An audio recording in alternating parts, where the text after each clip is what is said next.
जय हिंद। देखिए, चाइना का एक इतिहास रहा है कि वो एक कम्युनिस्ट कंट्री है और अपने देश के अंदर हो रहे विद्रोहों को दबाने के लिए अपनी जनता को मीडिया से दूर रखता है और विदेशी आक्रमण या किसी छोटे मोटे लड़ाई का सहारा लेता है ताकि वहाँ की देश इसे भूल सके। ऐसे ही 1962 में हुआ था। 1960 में माओ के खिलाफ वहाँ आंतरिक विद्रोह की संभावना हो रही थी। माओ ने इसका फायदा उठाते हुए 62 की लड़ाई थोप दी भारत के ऊपर और अक्साई चीन का एरिया कब्जा कर लिया।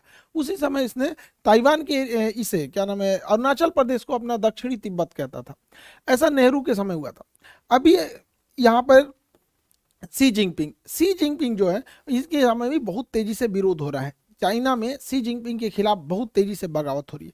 इसने भी वही सहारा लिया जनता का ध्यान भटकाने के लिए। इसने भी भारत से लड़ाई थोपने के लिए कई बार अक्सर उत्साह वाले काम किए हैं। अभी हाल में इसने तवांग में घुस गया। अरुणाचल प्रदेश का जगह है तवांग घाटी। तवांग में जहाँ बोमडीला दर्रा भी है, तवांग जिला में है, वहां पे चाइनीज सैनिक ऊपर आने लगे भारतीय पोस्ट पर। भारतीय सैनिकों ने ले डंडा मार के कपार फाड़ दिया है सब चाइनीज सबका। एक भी भारतीय को किसी भी तरह की गंभीर चोट नहीं आई है, ना ही कोई भारतीय सैनिक शहीद हुआ है। ये हमारे रक्षा मंत्री का खुद का संसद में दिया हुआ स्टेटमेंट था।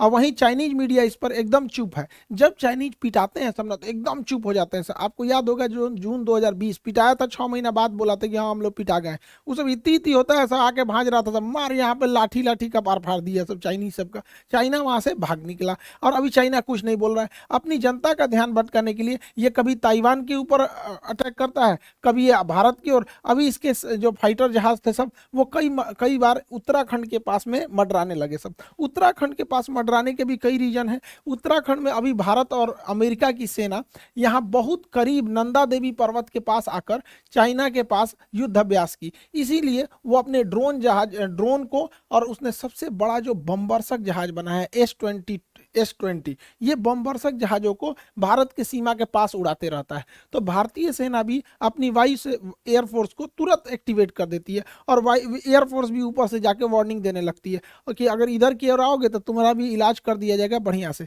चाइना को पता चल गया है कि भारत की अब विदेश नीति जो है काफी एग्रेसिव हो गई और ये होना भी चाहिए। हमें अपने दुश्मनों को पहचानने में क्षणिक भी देर नहीं करनी चाहिए। इंडियन एयरफोर्स अब काफी तेजी से चाइना का मुकाबला करने लगती है। चाइना के साथ समस्या ये है कि यहाँ पे तिब्बत है। तिब्बत का पठार इतना ऊंचा है कि यहाँ पे कितना भी बेहतरीन जहाज दे दीजिए, कितना भी बेहतरीन जहाज, वो अपने फुल कैपेसिटी से नहीं उड़ सकता है क्योंकि तिब्बत के ऊपर ऑक्सीजन की मात्रा बहुत कम होती है और किसी भी जहाज हो गया उसमें ईंधन जलने के लिए ऑक्सीजन की जरूरत ज्यादा होती है। तो यहाँ कितना भी बढ़िया जहाज रहेगा, यहाँ से यहाँ आने में अपनी पूरी पावर नहीं लगा सकता है। जबकि भारत का जहाज तो इधर ही रखा हुआ है, यहाँ पर इसके लिए ज्यादा उधर नहीं है, इसी को ज्यादा दिक्कत आता है। आपको पता होगा तिब्बत और हिमालय के ऊपर से कोई कमर्शियल जहाज जाते भी नहीं है सब यहाँ पे। तो इंडियन एयरफोर्स काफी एग्रेसिव में इसमें आगे बढ़ रही है। लेकिन चाइना इसे अन्य जगहों से घेरना चाह रहा है। पाकिस्तान के सहारे घेरना चाह रहा है, इधर मलक्का के सहारे, इधर तंजानिया के सहारे, तंजानिया के साथ इधर से मलक्का को इधर से, और ऐसे चारों ओर से चाइना भारत को घेरना चाह रहा है। हालांकि भारत भी इससे अब काउंटर अटैक के मूड में आ गया है। भारत अपने वायुसेना की ताकत को लगातार बढ़ा रहा है। एयर बेसेस को भारत बढ़ाया जा रहा है। अभी गुजरात में दीसा एयरबेस का शिलान्यास किया गया। यह एयरबेस बहुत जरूरी था। दीसा एयरबेस कहाँ है उससे पहले आपको पाकिस्तान के एयरबेस का आइडिया होना चाहिए। पाकिस्तान का इधर का एरिया है बलूचिस्तान, इधर उसके दुश्मन कम है अफगानिस्तान है, तो उसमें अफगानिस्तान के पास कोई उतना टेक्नोलॉजी ही नहीं है। और उसका ज्यादातर एयरबेस अगर आप देखेंगे तो ये भारत की ओर मिलेगा। ये उसने पाक ऑक्युपाइड कश्मीर है, पीओके पे कब्जा कर लिया है यहाँ पे। अब यहाँ अगर आप ध्यान देंगे तो ये पाकिस्तान के बहुत सारे एयरबेस है, जिसमें एक तो यहाँ शहबाज एयरबेस इसका बहुत प्रसिद्ध है। यहाँ F-16 जहाजें रहती हैं। शहबाज एयरबेस, सुकूर एयरबेस, यहाँ पर मीरपुर एयरबेस, ये 3 एयरबेस पाकिस्तान के बहुत ही फ्रंट लाइन की एयरबेस है भारत को आगे की ओर काउंटर करने के लिए। और एक कश्मीर के पास में आया स्कार्दू एयरबेस। ये एग्जाम में क्वेश्चन पूछते हो भैया स्कार्दू एयरबेस कहाँ, पीओके में ही है स्कार्दू। तो कुछ जगह जो है ना करंट में जब फेमस हो जाते हैं तो उससे कुछ क्वेश्चन पूछता है, इसलिए याद रखने आप है। तो यहाँ मीरपुर एयरबेस, सुकूर एयरबेस और यहाँ शहबाज एयरबेस, यहाँ पर इन एयरबेस से भारत में अंदर तक हमला किया जा सकता था। इसको काउंटर करने के लिए जोधपुर में फलोड़ी एयरबेस था, गुजरात के कच्छ में नलिया एयरबेस था। तो ये यहाँ से इसे काउंटर किया जा सकता था, लेकिन अभी पीएम मोदी ने यहाँ पर एक दीसा एयरबेस का उद्घाटन किया। दीसा एयरबेस जो है अब यहाँ से और अंदर तक काउंटर अटैक किया जा सकता है। तो ये एयरबेस भारत के लिए बहुत जरूरी है, क्योंकि हमको हर तरह से काउंटर अटैक के लिए रेडी रहना है, क्योंकि चाइना लगातार पाकिस्तान को सपोर्ट करते जा रहा है। तो ये एयरबेस जरूरी है। भारत अब अपने जितने भी एयरबेस हैं उसको, उसमें जो जहाज़ों को रखने के लिए बंकर है उसे अब नए मॉडल से अपग्रेड कर रहा है। उसका नाम है next generation harden aircraft shelter. ये इतने मजबूत होते हैं कि रनवे के बाद जहाज को अगर इसमें ले आ देते हैं तो इसके ऊपर 1000 किलो का भी बम गिरा दिया जाता है ना, इसको कोई असर नहीं होता है। इसकी टेस्टिंग हो चुकी है। देखिए ये जहाज इसी के अंदर था, ये जहाज इसके अंदर था, इसको रख के तोड़ा है सब, ये ऊपर वाला ब्लास्ट हो गया है, जहाज चुपचाप निकल के चला गया। तो ये भारत इसको बहुत तेजी से अपने हर एक एयरबेस में इसको ला रहा है, ताकि जहाज जो है एयरबेस पे भी सेफ रह सके, ताकि युद्ध की स्थिति में काउंटर अटैक किया जा सके। भारत इसको बहुत भली भांति से समझ गया है कि अब हम लोगों को एग्रेसिवली आगे बढ़ना पड़ेगा, क्योंकि चाइना लगातार हमें घेरते आ रहा है। इसलिए भारत ने अपने यहाँ, ये तो हो गया अफगानिस्तान के लोगों को भारत से बहुत लगाव रहता है। तो भारत अफगानिस्तान भारत में रिलेशन अच्छा है, लेकिन पीओके कब्जा करने की वजह से डायरेक्ट कनेक्शन नहीं है। यहाँ पर है आपका तजाकिस्तान। ये ताजिकिस्तान जो जगह है, यहाँ पर भारत 2 ठो एयरबेस ले रखा है। यहाँ से हम चाइना के लिए भी काउंटर अटैक कर सकते हैं, यहाँ से पाकिस्तान के डीप एरिया में भी काउंटर अटैक कर सकते हैं। 2 एयरबेस है यहाँ पर, एक का नाम है ऐनी एयरबेस और एक का नाम है फारकोर एयरबेस। तो ये दोनों एयरबेस ताजिकिस्तान में, फारकोर और ऐनी एयरबेस, इससे हम लोग चाइना के एरिया में काउंटर अटैक और पाकिस्तान में कर सकते हैं। ये सबसे ज्यादा काम कब करेगा? चाइना यहाँ पे सड़क बना रहा है CPEC, China Pakistan economic corridor. इसको इधर से तो अटैक करता ही हो सकता है, इस एयरबेस के थ्रू यहाँ से भी अटैक किया जा सकता है। इसलिए भारत को अब रेडी रहना है, क्योंकि चाइना में अगर ज़्यादा विवाद होगा तो पक्का किसी ना किसी से उलझेगा। तो उधर या तो उलझेगा ताइवान से, और नहीं तो इधर उलझेगा भारत से। इसलिए सतर्क रहना है। हम लोग के लिए भी एक तरह का ये लिटमस टेस्ट है। हालांकि भारत बहुत तेजी से अपने कदम आगे बढ़ा रहा है, लेकिन चाइना का सोच क्या है, वो सिल्क रूट के माध्यम से भारत को घेरना चाह रहा है। लेकिन चाइना की टेंशन क्या है, वो मलक्का के पास से यहाँ से भारत को, ये उसके लिए सबसे बड़ी समस्या है, क्योंकि मलक्का के पास भारत बहुत स्ट्रांग है। यहाँ पर हमारा अंडमान निकोबार है, ये अंडमान निकोबार में हमारी तीनों सेना रहती है, थल सेना, वायुसेना, नौसेना। साथ ही यहाँ नीचे में कोकोस आइलैंड है, कोकोस आइलैंड। चाइना यहाँ से या तो मलक्का से होकर निकलेगा या तो सुंडा से होकर निकलेगा। अगर मलक्का से होकर निकलेगा तो अंडमान निकोबार में कुछ आएगा, और अगर सुंडा से होकर निकलेगा तो कोकोस में कुछ आएगा।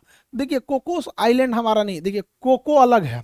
कोको आइलैंड म्यांमार के पास है, हम ही लोग का था, नेहरू ने गिफ्ट दे दिया यहाँ पे। ये कोकोस आइलैंड जो है ये ऑस्ट्रेलिया का है, लेकिन ऑस्ट्रेलिया से हम लोगों ने समझौता कर रखा है कि एक दूसरे के बेस का इस्तेमाल करने के लिए, तो इसका इस्तेमाल हम लोग कर सकते हैं यहाँ से काउंटर करने के लिए। इसलिए चाइना को पता है कि इस एरिया में हम कुछ नहीं कर सकते हैं, इसलिए चाइना मलक्का को अपने डेलिमा दुविधा समझता है, मलक्का डेलिमा। इसलिए वो डायरेक्ट इस एरिया से, समुंदर से घूम के नहीं आना चाहता है, वो डायरेक्ट सड़क के माध्यम से अपने सामान को यहाँ लाता है और इस रास्ते से निकल जाता है। यहाँ पे उसने बहुत बड़ी सड़क बना रखी है, इस सड़क के चारों ओर फैक्ट्री, पेट्रोल पंप, हॉस्पिटल्स, अलग अलग चीज़ों को खोल रखा है। इसका नाम है सीपीईसी। सीपीईसी को काउंटर करना भी बहुत जरूरी है, जो ग्वादर पोर्ट से जुड़ता है।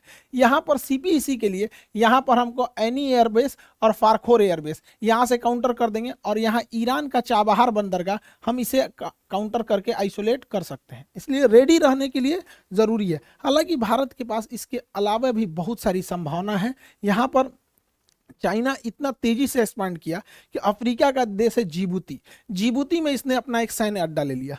अब जिबूती समुद्र का इतना पतला रास्ता है कि अगर यहाँ स्वेज नहर से कोई भी जहाज यूरोप से आएगी तो उसे जिबूती से जाना ही पड़ेगा, और जिबूती पे उसने एक भाड़े पे सैन्य अड्डा ले लिया यहाँ पे।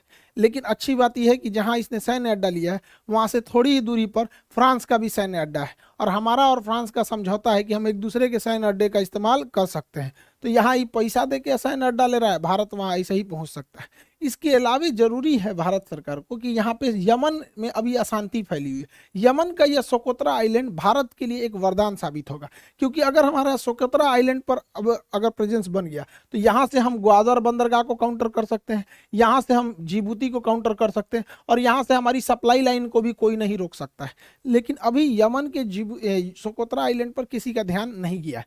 यहाँ पे करना चाहिए, सरकार को आगे बढ़ना चाहिए।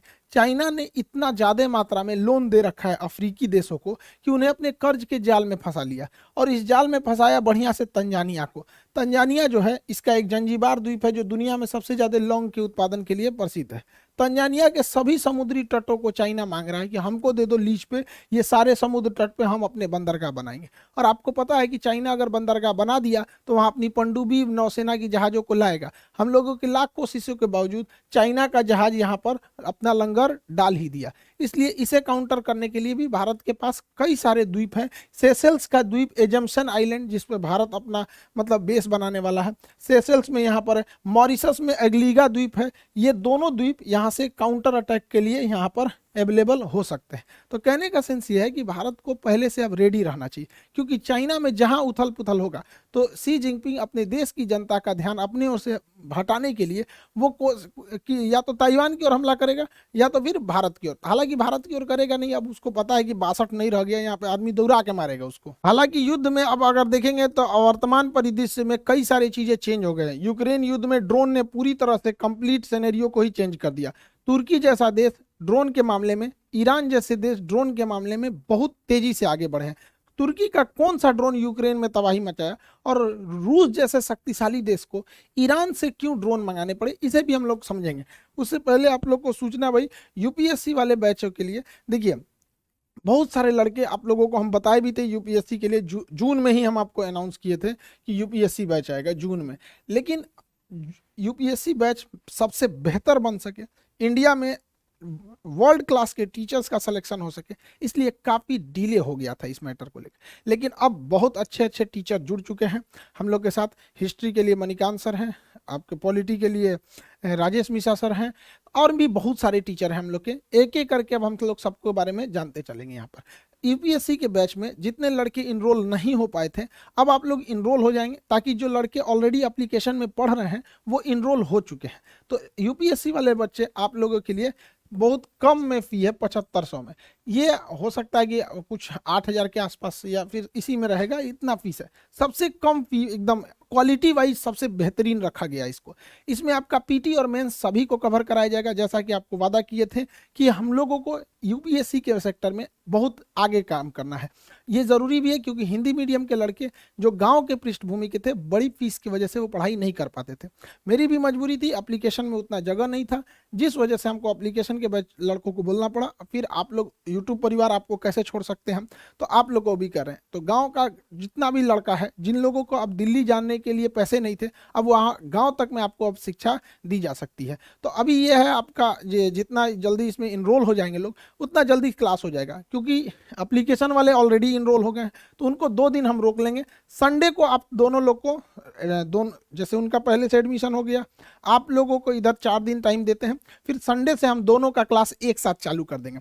तो जो लोग एप्लीकेशन पे ऑलरेडी जुड़ गए हैं, उन लोगों का क्लास संडे तक के लिए थोड़ा सा डिले किया गया, ताकि इन लोगों को भी एक साथ जोड़ के क्लास को आगे प्रोसीड किया जा सके। तो संडे से तक आप लोग को टाइम है। आप यूपीएससी में जितने नए लड़के हैं जुड़ेंगे, और एक एक करके आपको सारे टीचर से हम इंट्रोड्यूस कराते रहेंगे। आप लोगों को भी बहुत मजा आने वाला है। अब यूपीएससी में क्या है कि अब फीस कम होने की वजह से बहुत नॉर्मल फीस कर दी है। पहले आप जाएंगे तो 2-2.5 लाख रुपए फीस पड़ती है दिल्ली में।